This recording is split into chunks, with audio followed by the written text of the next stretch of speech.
L'attaque du Hamas, vous en avez parlé, 7 octobre 2023. Joe Biden a évoqué le 11 septembre. Nous avons pensé au Bataclan. Le Hamas, c'est une organisation terroriste, islamiste, en guerre. Contre qui? Contre le monde? Contre Israël? Est-ce qu'elle défend la cause palestinienne? Elle est en train de l'enterrer, la cause palestinienne. C'est pour ça que c'est important de faire la différence. Le Hamas, c'est une émanation des frères musulmans dont le projet est de créer des califats, un État théocratique, basé sur la charia partout où ils le peuvent.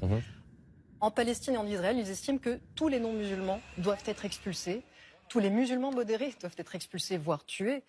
À Gaza, dont je rappelle qu'ils contrôlent le territoire depuis 2006, où il n'y a plus aucun soldat israélien depuis 2005, ils font vivre l'enfer aussi à leurs opposants, à des Gazaouis sur lesquels ils tirent. Par exemple, il y a une manifestation cet été sur laquelle ils ont tiré d'opposants au Hamas. Mais vis-à-vis des Juifs, c'est la guerre à mort. Ils estiment qu'ils ont le droit sacré de pouvoir les tuer où qu'ils se trouvent, même dans leur territoire, comme ce qui s'est passé le 7 octobre. Le Hamas, il savait ce qu'il faisait, il connaissait la réplique d'Israël à l'avance. Ces manifestations que l'on voit dans le monde arabo-musulman, que l'on voit à Londres, que l'on voit à Paris, encore une fois, dans cette foule, ils soutiennent la cause palestinienne, comme il y a quelques années, ou ils soutiennent le Hamas?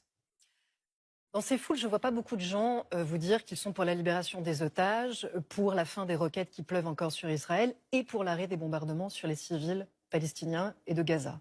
Je ne vois pas les manifestations qu'on a connues il y a quelques années où on était pour 2 peuples, 2 États. Et on entend des propos antisémites également. Et on entend des Allahu Akbar qui résonnent très politiquement après les attentats, on entend des propos antisémites, on entend le fait que les Juifs doivent quitter Israël.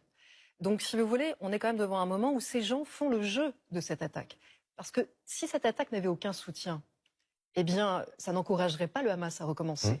Le fait que le Hamas ait pu commettre des atrocités, comme encore une fois violer des femmes, et qu'elle trouve un écho cramer des enfants, des grands-mères, enlever des bébés, et cueillir les corps des gens pour finalement dire « Ah, mais c'est une bonne occasion d'ouvrir le débat sur le conflit israélo-palestinien », bien sûr que ça renforce leur stratégie.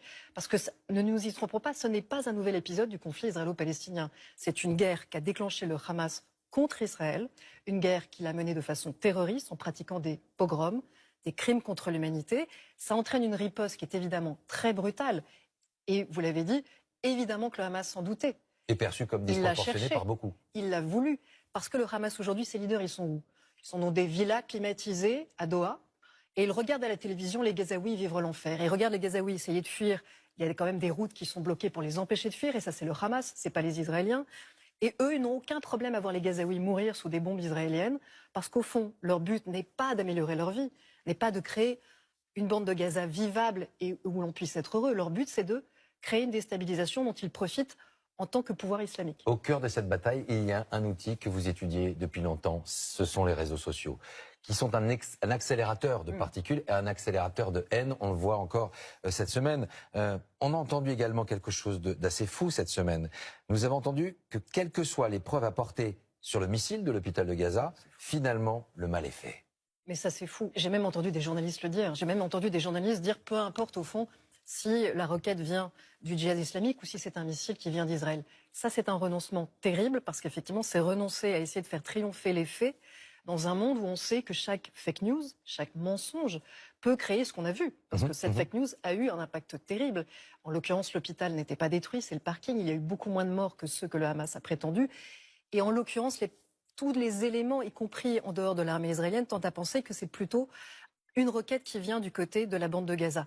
Au passage, il y a 500 roquettes depuis le 7 octobre, tirées depuis la bande de Gaza, qui se sont écrasées sur les Gazaouis, parce qu'elles ont échoué. C'est très important d'être attaché aux faits. Quand ils nous arrangent ou quand ils nous dérangent, quand les Ukrainiens se défendent contre les Russes, mais qu'une de leurs missiles antidéfense tombe sur un marché, il faut le dire. Mais il faut aussi dire que ce n'est pas la même chose de tuer des civils quand on se défend que de tuer des civils volontairement pour attaquer comme le Hamas.